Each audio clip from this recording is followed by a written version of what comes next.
As we head into the federal election next year, there will be lots for debate and discussion from 2018, the brewing diplomatic battle with China, the federal carbon tax the Premier Ford has vowed to fight, and our strained relationship with U.S. President Trump. Joining us to talk about the year that was and the year ahead in his first live year-end conversation is Prime Minister Justin Trudeau. Thank you very much, Prime Minister, for joining us. Great to be here. Thank you. And we also want to say good morning and thank you to joining us for a lot of Canadians who are watching across the country from our various BT markets. So good morning to you as well. And lots of questions. We want to start, though, with cannabis, the shortage. There have been people critical of the shortages across the country and critical of how it's been handled by the federal government. The federal government worked with the provinces for years in advance of the coming into force because we know that legalizing and controlling is the best way to protect our kids and get the profits out of organized crime. A number of provinces across the country did it in such a way that there are no shortages. Others made different decisions. Ontario made decisions that have put it in a unique situation. But we are confident that over over a period of months and maybe a year, the supply challenges will sort themselves out. So no plans for any changes? No, I mean the fact that the system is working, that people are looking to buy their marijuana legally in a controlled fashion is good news. It was part of the plan to get the money out of the hands of criminals. Do you feel that there were any bumps along the way? We knew there were going to be challenges, creating an entirely new system, but the prohibition that we had didn't work. And the lineups and the millions of dollars flowing into the legal system demonstrates that there was a need for this, and that's now money that's not going into biker gangs and organized crime. Does this have the federal government thinking about other drugs at this time, or no? No, this was always very specifically a challenge we looked at for marijuana. I want to move along to one of the other big stories that we're following right now, and that is relations Canada and China. Our government been put in the spotlight, saying that yourself and the Liberals have not done enough to help our two who've been detained in China right now, and the relationships are strained. Well, we're a country of the rule of law. We have independent judiciary that makes its determinations as our procedures are set in without interference from politicians. China is reacting to the arrest of one of their citizens, but we are being absolutely clear on standing up for our citizens who have been detained, trying to figure out why, trying to work with China to demonstrate that this is not acceptable. Are you worried about relations with China? They're the second largest trading partner.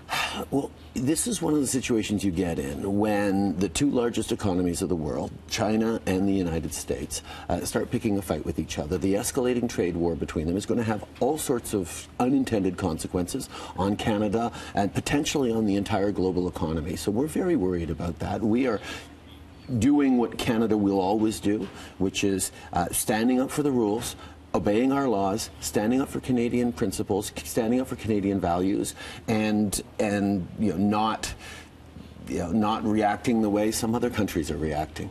Prime Minister, as mentioned, we are simulcasting with our various BTs across the country, so we want to bring in a question from Joanne Varakis from BT Montreal. Mr. Prime Minister, given the current political climate where traditional alliances are no longer what they used to be, U.S. versus Canada on trade, the U.S. working with China, Russia and North Korea, the Saudis coming after Canada, and now China, do you think we're witnessing the dawn of a new world order? And if so, what can Canada do to maintain the strength of democracy and traditional Western ideals? Oh, that's a great question. What we need to do is stay true to the rules and the laws and the values that have not just served Canada well, but served the latter half of the 20th century extraordinarily well after devastating world wars, after tremendous conflict. Yes, there is a certain amount of disruption going on in the world right now, and I think one of the best things that we can do, and quite frankly, the conversations I have with leaders and citizens all around the world is, thank you, Canada, for staying strong and firm to the values we know are important, to resisting sort of the populism and the divisiveness and the negativity that is injecting instability into our global system. Canadians are going to stay firm and strong and anchored in our rules and values because that's what people expect. But even with political pressures, and you've got them coming from the U.S., you've got them coming from China, how do you maintain those and still maintain the lifestyle that we have? We demonstrate that we understand that engagement in things like trade creates jobs at home. I mean, one of the reasons we're seeing historic job growth in Canada is because we've been able to sign and secure big trade deals at a time where there's lots of protectionism, lots of uncertainty around trade deals that are good for jobs and businesses in Canada. And we are now the only G7 country with a free trade deal with every other G7 country. And that's a big thing, not a small thing. We're going to revisit the whole topic of trade, but first we're going to go upstairs to our Tammy Sutherland. She's been soliciting our viewers with a lot of questions from them. So this is Tammy Sutherland with one of our viewer questions. Thanks very much, Melanie. And our first question is from Leslie Fales. She's a resident of Lindsay, Ontario, and she asks, is it necessary to support Trump's U.S. against China at the expense of the Canada-China relationship, and why? No, it is necessary for us to continue to stand up for our laws, our values, our rights. And that's what Canada's going to continue to do. I mean, yes, we see a lot of uncertainty, and people are worried about that in the world. And where I am reassured is that Canadians are strong about standing up for the rules and the system that have served us collectively as a planet so very well. And yes, other countries can politicize their judicial system or make arbitrary actions. We are going to demonstrate that the best way, not just to protect our citizens, but to support the jobs, the future, the stability that Canadians expect, is by standing up for our values in a clear, unequivocal way that protects our interests. But are we going to have to eventually choose one side or the other between the U.S. and China? They're the 1 and 2 trading partners. Do we have to make a decision on that? Will you be forced to? Has continued to engage constructively with places that, like China, that pose difficulties by both looking for economic opportunities and jobs here at home by engaging with them, and at the same standing up for human rights, for the rules-based system, for those kinds of things that Canadians expect. We're always going to continue to do that. Let's talk a little bit about the personal relationships with yourself and U.S. President Trump. It's been, let's say it's been rocky. Is that a fair word to say? The president is, as everyone knows, unpredictable and likes to shake things up a little bit. My job is not to get wrapped up in feelings or personality. My job is to defend Canada's and Canadians' interests. My job is to make sure we have a constructive relationship, that we move forward in ways that support Canadians. I mean, the fact that we were able to negotiate a new NAFTA that secures our access to our largest trading partner at a time of unpredictability and protectionism in the United States is a really big thing, and Canadians helped in that intensely by premiers across different ideologies across the provinces engaging in thoughtful, positive ways. The fact that we came together that way was extraordinarily powerful in demonstrating to the U.S. that we were willing to hold our own, and that's where we got to a good place. I'm going to continue to engage in a constructive, thoughtful way. And make sure that Canadians' values and interests are always defended, and that's what we do. But there are critics that say CUSMA or USMCA, whichever way, CUSMA is what we're calling it up here. The new NAFTA.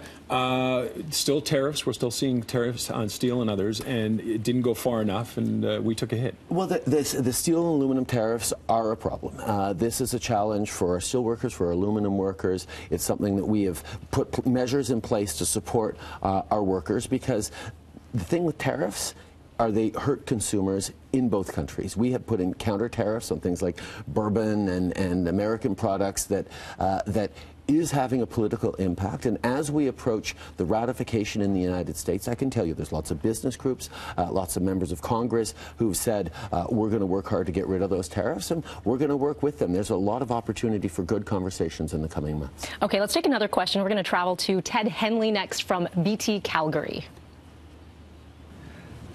Mr. Prime Minister, the oil crisis is the #1 concern in this part of the country. You say the federal government can be a partner with Alberta to help beyond employment insurance and beyond income support. As a partner, what can you specifically do right now to change the status quo, to get rid of the oil glut and to increase the price received for Canadian crude?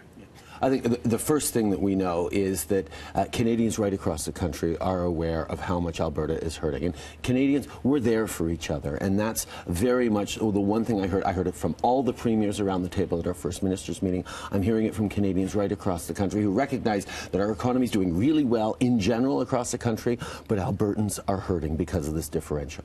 We're working with the provincial government. There's a number of proposals they have on the table right now that we're working with them on to try and help people get back to work in different ways. Yes, we're looking at income supports as well. But the real core of the problem is that there is no access to markets other than the United States for Canadian oil from the oil sands.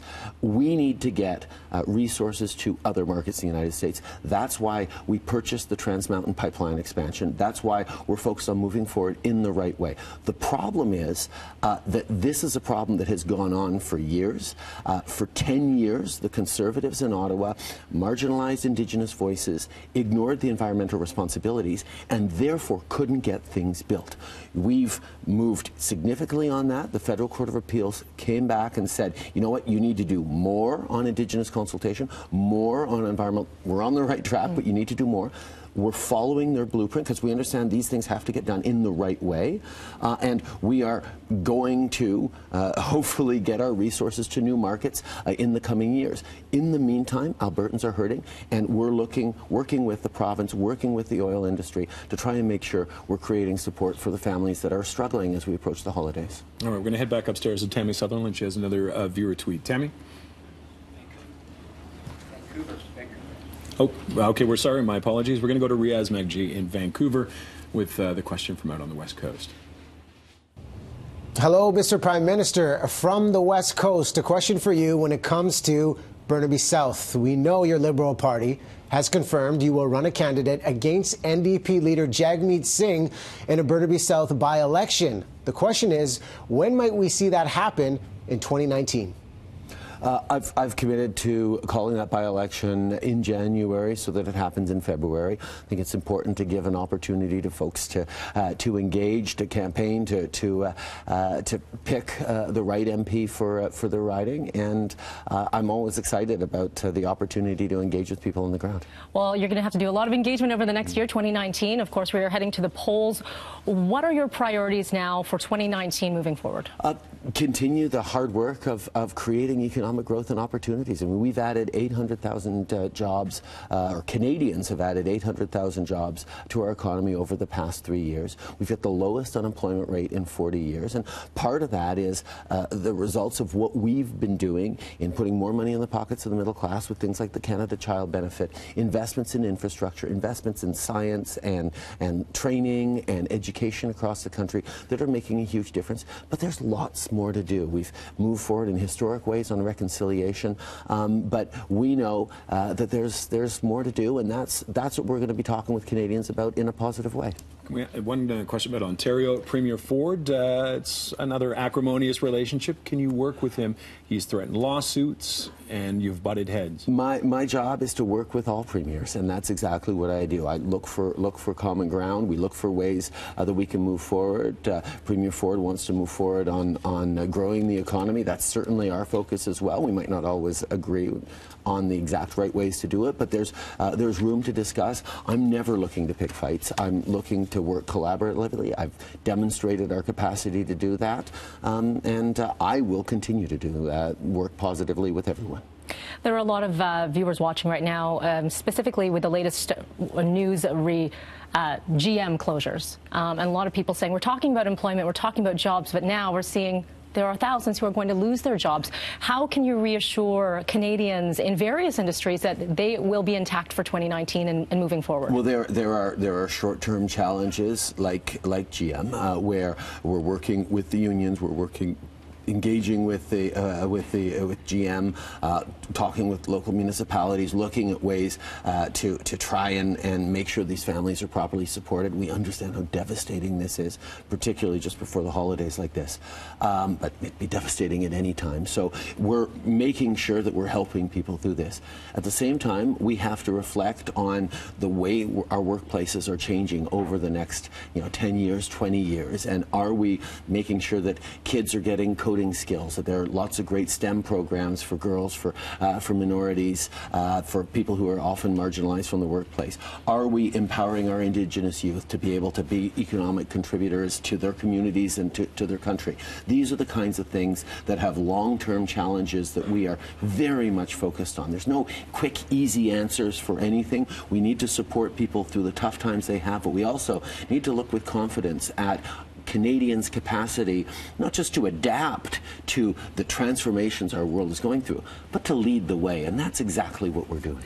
It's 8:15. Do you have a couple more minutes to chat with us? Sure. Okay. Let's talk Christmas for a sec. One of my favorite stories was from your eulogy for your father, and you talked about when he was Prime Minister, and you went up north to the Dew Line with him, and he showed you a little work shed, and there was Santa in there. Yeah. What are you doing for your kids at this time of year to try and make it special? I mean, you're the Prime Minister. You get to do some pretty interesting things. How do you make it special for them? I haven't managed to live up to that particular degree of coolness that my father was able to do in showing me Santa's workshop at the North Pole on Canadian territory. But it's a time for really gathering together as families. We spend a lot of time, shoveling snow off the lake in front of the cottage and trying to get a skating rink going so my son can play hockey with me. We're doing a lot of sledding down some pretty steep hills around the house. Be careful. The RCMP must not like that. You know what? We sometimes wear helmets. That's how steep the hill is. But no, it's all good. It's just family times and me remembering that I'm doing this job not in spite of the fact that I have kids, but because I have kids. And everything we do is to try and build a better world for them, but spending quality time with them as dad is really important. As much as you can, yeah. You're very busy. Do we have time for just a couple little questions? A couple little questions, okay? We've prepared a this or that. This is a morning show. Can't be all serious. So we've got to give you just a couple options, okay? Christmas tree, real or fake? Real. Real. National Lampoon's Christmas Vacation or Love Actually? Oh, Christmas Vacation. Oh. Yeah, it's the squirrel in the tree, man. Okay. Go wrong with that. But Love Actually, the signs and the... Okay, okay. It's better on Walking Dead. Rick, holiday cooking or washing the dishes? I'm dishes. Dishes? Yeah, better at the dishes? Yeah, better at the dishes, which still I'm not great at. I need to do more and model that for my kids. But I'm okay with carving. Actually, I'm pretty damn good at carving a turkey. There you go. But the actual cooking part I leave to my mom and my wife, who are phenomenally good at that. Gift wrap or gift bag? I like the wrapping, but people yell at me for using too much tape. Yes. It's a guy thing. I don't know. It's like... The you can never overtake. You want them to work at it. It can't be easy. Skiing or skating? Skiing. Skiing. Drake or Shawn Mendes? Ha. Oh. Ooh. Don't get this one wrong. They're watching. I'm going to have to go with my kids on this one, who absolutely love Shawn Mendes. We've met him a few times, and he's been just a total gentleman with my kids. What about the Battle of the Ryans? Ryan Reynolds or Ryan Gosling? I just saw Ryan Reynolds. Gin ad on his sense of humor is just awesome, and I bet both of them. Ryan Gosling is lovely and calm, but Ryan Reynolds just makes me proud to be a Canadian. You may have a career as a diplomat after this. You know that, Des. You're walking the line beautifully. New Year's Eve, watch the ball drop or nap time by 9? Depends on the year. Depends on the year. I'm going 9 o'clock. He's in bed. I try to stay up, but the kids, we usually change the clocks, so the kids think that when it's 10 o'clock, it's actually midnight. That's right. And then we all go, hey, we go to sleep. I'll let you ask the last one. The last big one, and this may decide the election next year. Leafs or Montreal in a playoff round? Guys, I'm a Montrealaner. I am not. And where are you right now? I'm right across the country, Okay. including broadcasting in my hometown of Montreal. There you go. Go Habs, go, unfortunately. But the Leafs have got a hell of a team. Oh, we sure do. Should be a Thank fun you run. so much for your time, Prime Minister. What a Appreciate it. pleasure. Happy Thank you very holidays much, to you. Prime Minister, for coming in.